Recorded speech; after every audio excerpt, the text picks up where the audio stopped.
Hello, and thank you for watching.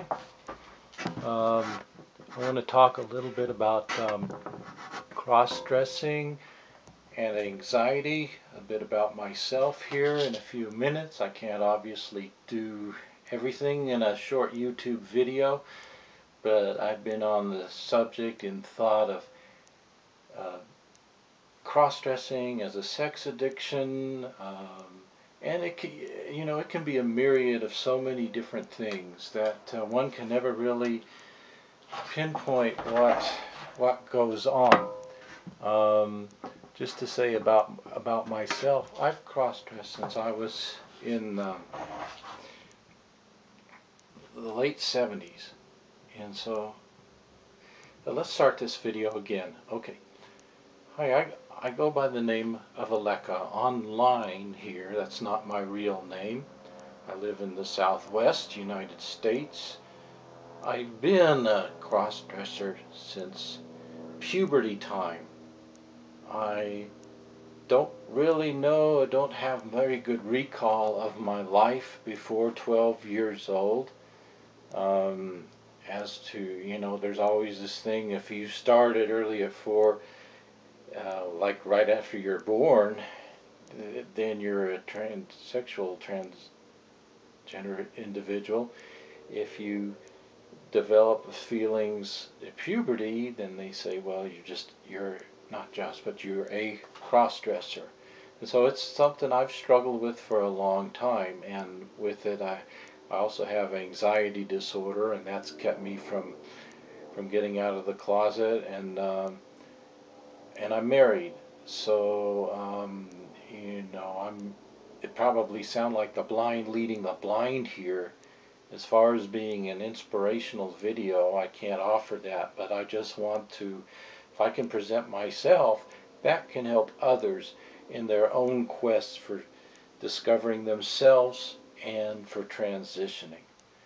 I had thought of it many times, and I particularly struggled with it when I was on my own for a while in the 90s, and had a huge wardrobe like many of the closet cross-dressers, purged many times.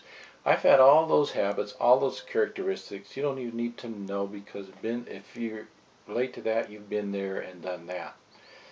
But as with cross-dressing, it can be a sex addiction. Sure, I do believe that, and particularly with so much arousal going on.